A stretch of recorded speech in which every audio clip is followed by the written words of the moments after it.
നമ്മുടെ ഇന്നത്തെ വീഡിയോയിൽ എങ്ങനെയാണ് എളുപ്പത്തിൽ മത്തങ്ങ പായസം തയ്യാറാക്കുന്നത് നോക്കാം. മത്തങ്ങയുടെ തൊലി കളഞ്ഞ് ചെറുതാക്കി കട്ട് ചെയ്ത് ഒരു കുക്കറിലേക്ക് ഇട്ട് കൊടുക്കുക. കുറച്ച് വെള്ളമൊഴിച്ച് ഇതൊന്ന് വേവിച്ചെടുക്കുക. ഇപ്പോൾ നമ്മുടെ മത്തങ്ങ വെന്തിട്ടുണ്ട്. ഇതൊന്ന് ഉടച്ചെടുക്കാം. കുറച്ച് അരിപ്പൊടിയിലേക്ക് തേങ്ങയുടെ രണ്ടാം പാൽ ചേർത്ത് മിക്സ് ചെയ്ത് മാറ്റി വെക്കുക. ഇനി സ്റ്റൗവിലേക്ക് ഒരു പാൻ വെച്ചെടുക്കുക. അതിലേക്ക് നെയ്യിട്ട് കൊടുക്കുക. ഇതിലേക്ക് കുറച്ച് അണ്ടിപ്പരിപ്പ് ഇട്ട് കൊടുക്കുക.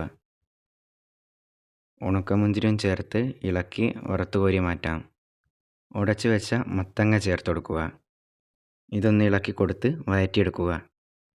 ഇനി ഇതിലേക്ക് ഉരുക്കി വെച്ച ശർക്കര ചേർത്ത് കൊടുക്കുക. നന്നായിട്ട് കുറുകി വരുന്നവരെ ഇതൊന്ന് ഇളക്കി കൊടുക്കുക. ഇതൊന്ന് ചെറുതായിട്ട് കുറുകി വരുന്ന സമയത്ത് കുറച്ച് നെയ്യ് ഇട്ട് കൊടുക്കുക. നേരത്തെ കലക്കി വെച്ച അരിപ്പൊടി മിക്സ് ഇതിലേക്ക് ഒഴിച്ചു കൊടുക്കുക. ഇതൊന്ന് മിക്സ് ചെയ്തതിന് ശേഷം തേങ്ങയുടെ രണ്ടാം പാലും ചേർത്ത് കൊടുക്കുക. ഇനി ഇത് നല്ലതുപോലെ ഒന്ന് മിക്സ് ചെയ്തെടുക്കുക. ഇതൊന്ന് തിളയ്ക്കുന്ന സമയത്ത് ഒരു നുള്ളുപ്പും ഏലക്കാപ്പൊടിയും ചേർത്ത് നല്ലതുപോലെ ഒന്ന് മിക്സ് ചെയ്തെടുക്കുക. ഇനി തേങ്ങയുടെ ഒന്നാം പാൽ ചേർത്ത് നല്ലതുപോലെ ഒന്ന് മിക്സ് ചെയ്തെടുക്കുക. ഒന്നാം പാൽ ചേർത്തതിന് ശേഷം ഇത് തിളപ്പിക്കേണ്ട ആവശ്യമില്ല. ഇനി നമുക്ക് സ്റ്റൗ ഓഫ് ചെയ്യാം. നേരത്തെ വറുത്ത് വെച്ച അണ്ടിപ്പരിപ്പും മുന്തിരിയും ചേർത്ത് കൊടുക്കുക. ഇപ്പോൾ നമ്മുടെ മത്തങ്ങ പായസം ഇവിടെ റെഡി ആയിട്ടുണ്ട്.